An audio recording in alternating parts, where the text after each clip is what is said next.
देवाक्षर में आप सभी का स्वागत है। नमस्कार। आइए सुनते हैं भगवान श्री कृष्ण के जन्म की कथा। रामकृष्ण शारदा मिशन हाउस खास नई दिल्ली में आयोजित श्री कृष्ण जन्माष्टमी कार्यक्रम से यह अंश लिया गया है। अपने चाचा की सबसे छोटी पुत्री देवकी को विवाह के बाद पहुंचाने जा रहा था। देवकी का विवाह वसुदेव जी के साथ हुआ था। मार्ग में आकाशवाणी ने कंस से कहा, जिसे तू रथ में बिठाकर लिए जा रहा है, उसकी 8वीं संतान तुझे मार डालेगी। यह सुनते ही कंस तलवार खींचकर देवकी को मारने के लिए उद्यत हो गया। वसुदेव जी ने उसे यह वचन दिया कि देवकी को जो भी संतान होगी उसे जन्म होते ही वे कंस को दे दिया करेंगे। वसुदेव जी की बात का विश्वास करके कंस ने देवकी को छोड़ दिया। उसने लौटकर अपने पिता उग्रसेन को कैद कर लिया और स्वयं मथुरा का राजा बन बैठा। जब देवकी को पहला पुत्र हुआ तब उसे वसुदेव जी कंस के पास ले गए। कंस ने उस पुत्र को पत्थर पर पटक कर मार दिया। वसुदेव देवकी को उसने कारागार में डाल दिया। देवकी के 6 पुत्रों को कंस ने इसी प्रकार मार डाला। 7वें गर्भ में भगवान शेष आए। भगवान की आज्ञा से योगमाया ने देवकी के 7वें गर्भ को खींचकर गोकुल में वसुदेव की दूसरी रानी रोहिणी के उदर में स्थापित किया। देवकी के 8वें पुत्र के रूप में भगवान विष्णु प्रकट होने वाले थे। पृथ्वी माता की प्रार्थना पर लाखों दैत्यों और घमंडी राजाओं का भार हरण करने के लिए भी भगवान विष्णु प्रकट होने वाले थे। कंस ने इस बार कारागार पर खूब कड़ा पहरा बैठा दिया। भाद्रपद कृष्ण पक्ष की अष्टमी तिथि थी। बुधवार दिन था। ठीक आधी रात को, जबकि पूर्व दिशा में चंद्रमा उदय होने जा रहे थे, कंस के कारागार में शंख चक्र गदा पद्म लिए चतुर्भुज रूप में मुकुट कुंडल आदि आभूषण पहने भगवान विष्णु प्रकट हुए। देवकी की प्रार्थना से भगवान ने अपनी योग माया से नवजात शिशु का रूप धारण किया। उनकी प्रेरणा से जब वसुदेव उनको सूप में उठाकर चलने को तैयार हुए, तब उनके हाथों की पैरों की बेड़ियां अपने आप खुल गईं। कारागार की दीवारों के ताले, जंजीरें और दरवाजे भी खुल गए। पहरेदार राक्षसों को योगमाया ने घोर निद्रा में सुला दिया। बादल छाए थे, तेज वर्षा हो रही थी और बिजली चमक रही थी। शेष अपने फनों को फैलाकर भगवान पर फनों का छाता लगाए वसुदेव जी के पीछे पीछे चल रहे थे। यमुना में बाढ़ आई थी, लेकिन वसुदेव जी भगवान को लिए जब यमुना जी में जाने लगे, तब यमुना जी ने उन्हें मार्ग दे दिया। गोकुल में भी योगमाया के प्रभाव से सब लोग सो रहे थे। वसुदेव जी गोकुल में नंद भवन पहुंचे। उन्होंने अपने पुत्र को यशोदा जी की शैया पर सुला दिया और उनकी नवजात कन्या को लेकर वे बंदी गृह में लौट आए। पहुंचते ही कारागार के दरवाजे अपने आप बंद हो गए। हथकड़ी बेड़ी हाथ पैरों में पड़ गई। पहरेदार जाग गए और वह कन्या रोने लगी। समाचार पाकर कंस दौड़ा आया। उसने उस कन्या को देवकी से छीनकर पत्थर पर पटकना चाहा, किंतु उसके हाथ से छूटकर वह कन्या आकाश में चली गई और अष्टभुजा देवी का रूप धारण करके कंस से यह कहकर अदृश्य हो गई कि तेरा मारने वाला कहीं उत्पन्न हो गया है। यह सुनकर कंस को बड़ा दुख हुआ। उसने वसुदेव देवकी को कारागार से छोड़ दिया। राक्षस मंत्रियों की सलाह से आसपास के नवजात बालकों को मारने के लिए राक्षस नियुक्त कर दिए। इनमें से पूतना राक्षसी अपने स्तनों में विष लगाकर बच्चों को मार रही थी। वह जब गोकुल में पहुंचकर श्री कृष्ण को गोद में उठाकर दूध पिलाने लगी, तो भगवान उसका दुष्ट भाव जानकर उसके प्राण भी पीने लगे। पूतना छटपटाते हुए राक्षसी रूप धारण करके भागी और दूर जाकर मरकर गिर पड़ी। त्रिनावर्त राक्षस ने बवंडर बनकर कृष्ण को मारने की चेष्टा की, पर कृष्ण ने उसका गला पकड़ रखा था। गला घुटने से वह वही मर गया। यशोदा कृष्ण के मुंह में 2 बार ब्रह्मांड दर्शन कर चकित हो गई थी, परंतु योगमाया ने फिर से उनका भाव बदल दिया। फिर से वे पुत्र भाव से ही श्याम को प्यार करने लगी। श्याम सुंदर स्वभाव से ही चंचल थे। वे बार बार रूठते खींचते थे। माता यशोदा उन्हें प्रेम से पुचकार कर मनाया करती थी। गोकुल की सभी गोपियां मन ही मन चाहती थी कि मोहन उनके घर भी आवे और दही माखन खा जाया करे। भगवत वत्सल श्री कृष्ण उनकी इच्छा जानकर गोपालकों का दल साथ लेकर उनमें से किसी के घर में चुपचाप घुस जाते थे। छिके पर रखे दही माखन के बर्तन लकुटिया मारकर फोड़ देते। माखन, दही, दूध सब स्वयं खाते, गोपालकों को और बंदरों तक को खिलाते थे। भूमि पर फैल जाते। गोपिया मैया यशोदा के पास उलाहना देने जाया करती थी। उस बहाने भी वे केवल श्री कृष्ण चंद्र का सुंदर मुख देखने ही जाती थी, क्योंकि जब यशोदा मैया कृष्ण को डांटने जाती तब वे गोपियां स्वयं ही यशोदा मैया से अनुरोध करने लगती कि कृष्ण को मैया कुछ न कहे।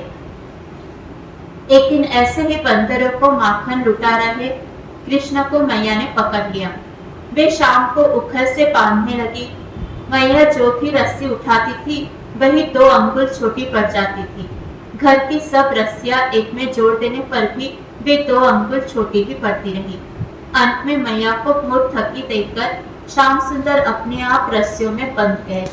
जब मैया घर के काम करने लगी तब कृष्ण ने घुटनों के बल होकर उखल को आड़ा गिरा लिया और घसीटते हुए नंद भवन के द्वार पर लगे 2 सटे हुए अर्जुन वृक्षों की ओर चल पड़े।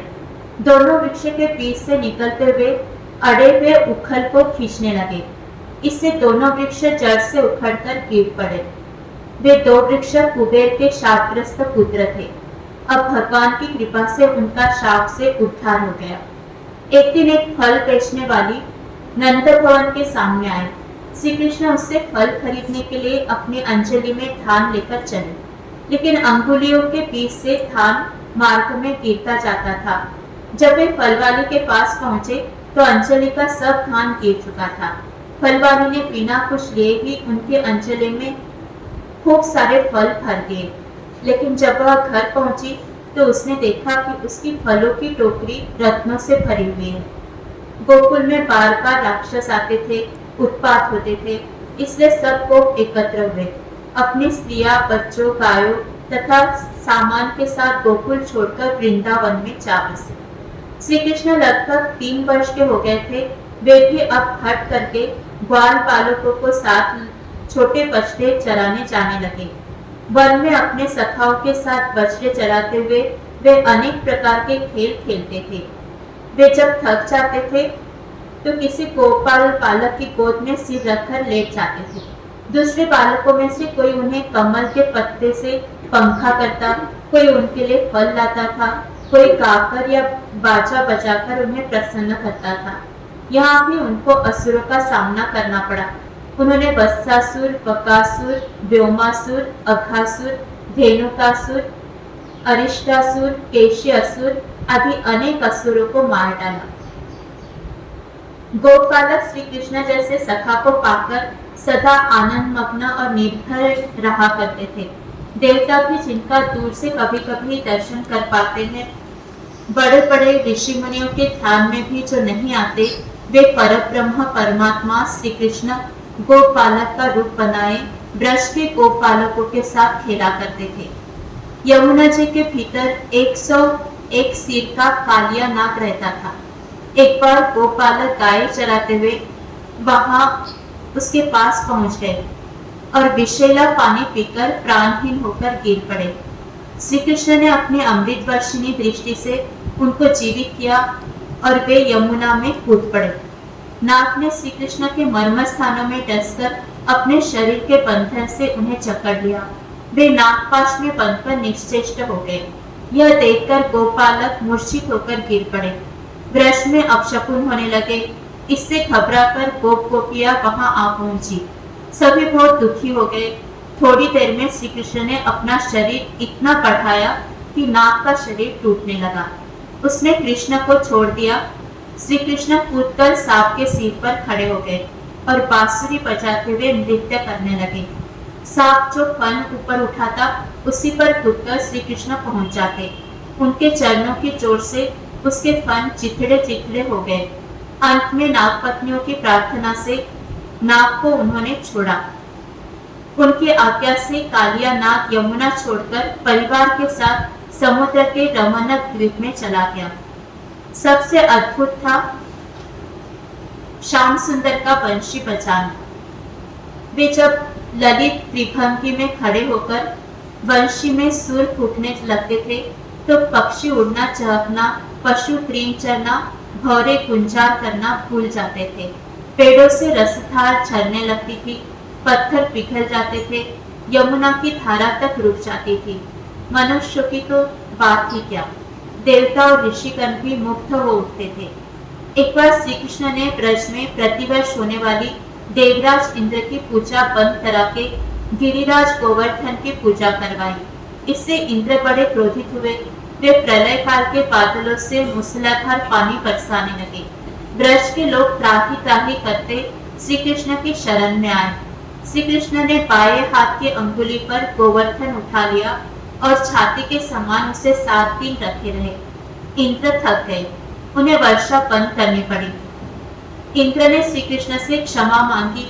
कामधेनु ने श्री कृष्ण से कहा, आप गायों के इंद्र रहे। इसी से कृष्ण का नाम गोविंद पड़ गया। शरद पूर्णिमा के दिन श्री कृष्ण ने संध्या के समय चंद्रोदय होने पर वृंदावन में बंशी बजाई। बंसी की धुन सुनते ही गोपियां घर द्वार, स्वजन, संबंधी आदि सबका मोह छोड़कर दौड़ी हुई कृष्ण के पास पहुंची। उनका सच्चा प्रेम देखकर श्री कृष्ण ने उनको स्वीकार कर लिया। जितनी गोपियां थी उतने ही अपने रूप बनाकर श्री कृष्ण ने उनके साथ रास नृत्य किया। पूरी रात्रि तक कृष्ण के साथ नृत्य विनोद करके उनके समझाने पर गोपियां घरों को लौट आई। लेकिन यह रासलीला भगवान ने दिव्य रूप से की। गोपियों के घरों के लोगों ने देखा कि गोपियां रात में घर में ही थी। कंस ने बलराम, श्री कृष्ण और अन्य गोपों को धनुष यज्ञ का निमंत्रण देकर मथुरा में बुला लाने के लिए अक्रूर जी को भेजा। दूध, दही, घी आदि उपहार छपड़ों में भरकर सब गोप नंद बाबा के साथ मथुरा चल पड़े। बलराम और श्री कृष्ण को अक्रूर जी ने रथ में बैठाया। गोपियां श्री कृष्ण के वियोग में व्याकुल हो गई। मथुरा पहुंचकर भोजन और विश्राम करके बलराम और कृष्ण गोप बालकों के साथ नगर देखने चले।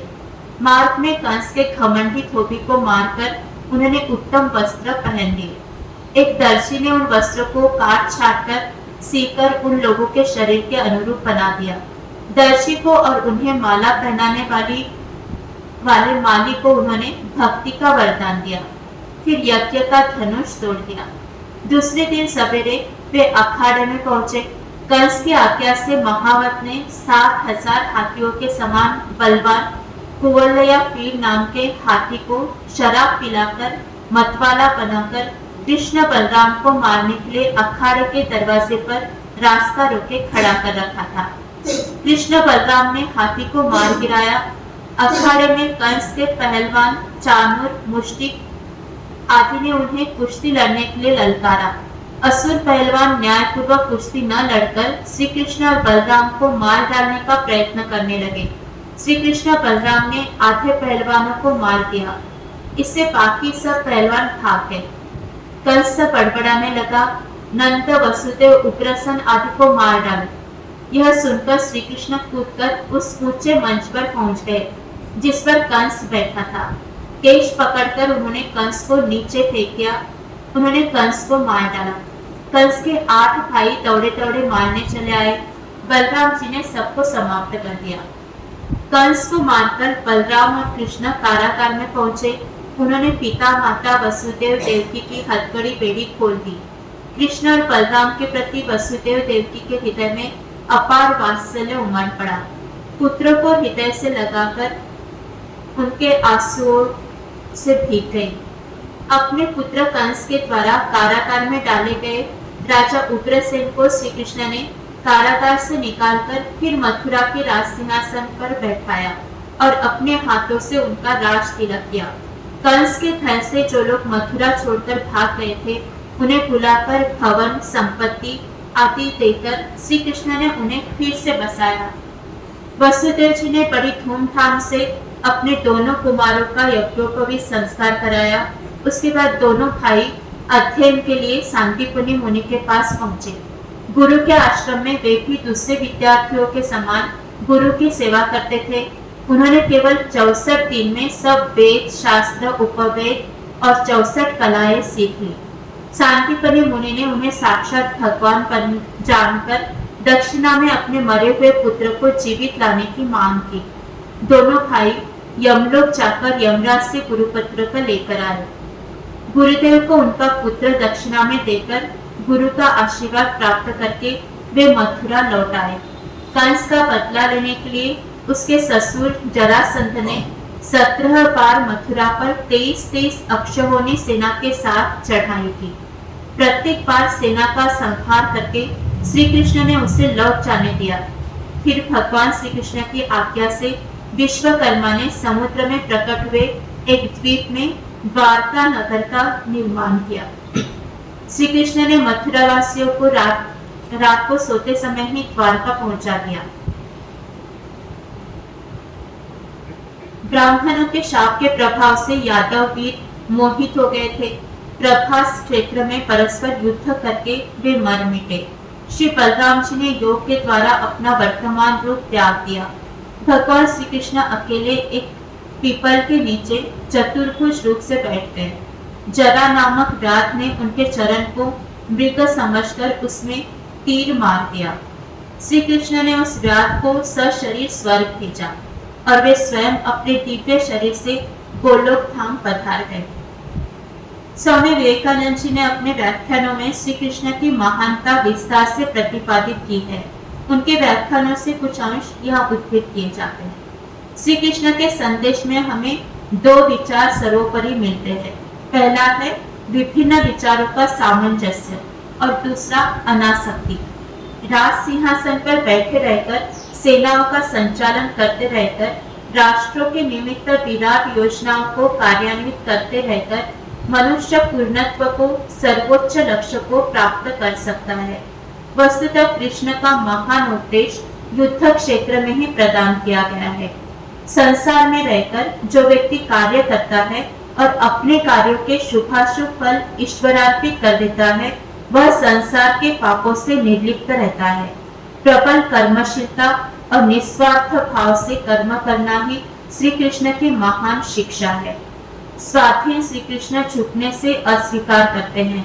उनकी निर्भीकता हमें डरा देती है। हम हर वस्तु पर निर्भर है, कुछ अच्छे शब्दों पर, परिस्थितियों पर, किंतु जब आत्मा किसी भी वस्तु, जीवन तक पर निर्भर न रहना चाहे तो वह दर्शन की पराकाष्ठा है, मनुष्य तत्व की पराकाष्ठा है। उपासना भी उसी लक्ष्य तक ले जाती है। कृष्ण उपासना पर बड़ा बल देते हैं। श्री कृष्ण को भागवतकार अवतार कहकर भी तृप्त नहीं होते, बल्कि कहते हैं अन्य अवतार उस भगवान के अंश है, किंतु कृष्ण तो स्वयं भगवान है।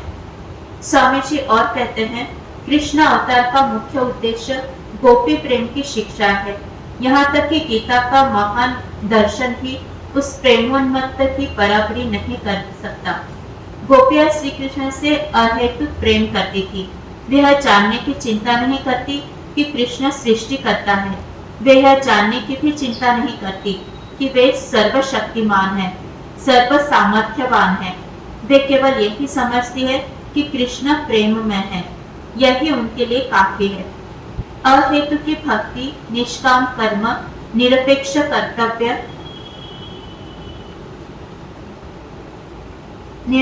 कर्तव्य निष्ठा का आदर्श धर्म के इतिहास में एक नया अध्याय है। मानव इतिहास में प्रथम बार भारत भूमि पर सर्वश्रेष्ठ अवतार श्री कृष्ण के मुंह से पहले पहल यह तत्व निकला था।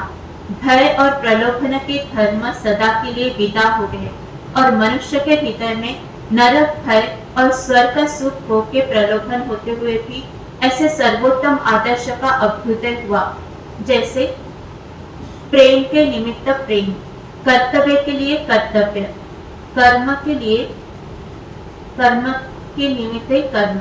श्री कृष्ण एक ही स्वरूप में अपूर्व सन्यासी और अद्भुत गृहस्थ थे। उनमें अत्यंत अद्भुत रजोगुण था, शक्ति का विकास था और साथ ही वे अत्यंत अद्भुत त्याग का जीवन बिताते थे। बिना गीता का अध्ययन किए कृष्ण चरित्र कभी समझ में नहीं आ सकता, क्योंकि अपने उपदेशों के वे साकार रूप थे। देवाक्षर को सब्सक्राइब करें, मित्रों के साथ शेयर करें। वीडियो अच्छा लगता है तो लाइक का बटन ज़रूर दबाएं, कमेंट बॉक्स में कमेंट करके बताएं। आप सभी के सहयोग के लिए बहुत बहुत धन्यवाद।